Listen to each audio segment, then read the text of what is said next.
SC వర్గీకరణను ఎవరూ అడ్డుకోలేరని MRPS వ్యవస్థాపక అధ్యక్షుడు మంద కృష్ణమాదిగ అన్నారు. మాదిగల హక్కులను మాలలు హరిస్తున్నారని ఆరోపించారు. ఎస్సీ వర్గీకరణను వ్యతిరేకించేవారు కొత్త పార్టీ పెట్టుకోవాలని అన్నారు. ఇక అంబేద్కర్ స్ఫూర్తిని మాలలు అడ్డుకుంటున్నారని మందకృష్ణ మండిపడ్డారు. మనవాద స్మృతిని ఆచరించే వాళ్ళ సంఖ్య పెరిగింది. తోటి దళితుల హక్కులను హరించాలని కుట్రలు చేసే వాళ్ళు ఎవరైనా ఉంటే వాళ్ళు మాలలవుతే వాళ్ళు మనవాదులే. అంబేద్కర్ కాలంలో మళ్ళీ చెప్తున్నాం, దళిత వర్గాల హక్కుల్ని ఆత్మగౌరవానికి అడ్డు తగిలే వాళ్ళను మనవాదులుగా పోల్చాడు. ఇప్పుడు 100 ఏళ్ల తర్వాత దళితుల్లోనే ఒక ఎదిగిన వర్గం మిగిలిన వర్గాల హక్కులను హరించడానికి కుట్రలు చేస్తున్నప్పుడు, అంబేద్కర్ స్ఫూర్తికి విరుద్ధంగా వాళ్ళు ప్రవర్తిస్తున్నప్పుడు వాళ్ళని మేము మనవాదులు అంటున్నాం. అందుకు సాక్ష్యంగా ఒక విషయాన్ని గుర్తు చేస్తున్నాం.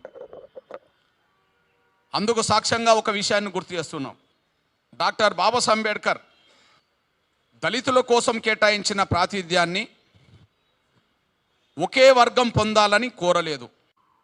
మనవాద స్మృతిని ఆచరించే వాళ్ళ సంఖ్య పెరిగింది. తోటి దళితుల హక్కులను హరించాలని కుట్రలు చేసే వాళ్ళు ఎవరైనా ఉంటే వాళ్ళు మాలలవుతే వాళ్ళు మనవాదులే.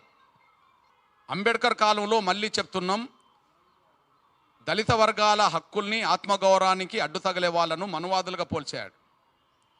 ఇప్పుడు 100 ఏళ్ల తర్వాత దళితుల్లోనే ఒక ఎదిగిన వర్గం మిగిలిన వర్గాల హక్కులను హరించడానికి కుట్రలు చేస్తున్నప్పుడు,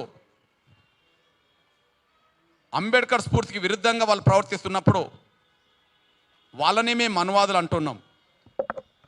అందుకు సాక్ష్యంగా ఒక విషయాన్ని గుర్తు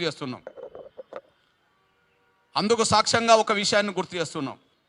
డాక్టర్ బాబాసాహెబ్ అంబేద్కర్ దళితుల కోసం కేటాయించిన ప్రాతినిధ్యాన్ని ఒకే వర్గం పొందాలని కోరలేదు. మనవాద స్మృతిని ఆచరించే వాళ్ళ సంఖ్య పెరిగింది. తోటి దళితుల హక్కులను హరించాలని కుట్రలు చేసే వాళ్ళు ఎవరైనా ఉంటే వాళ్ళు మాలలవుతే వాళ్ళు మనవాదులే. అంబేద్కర్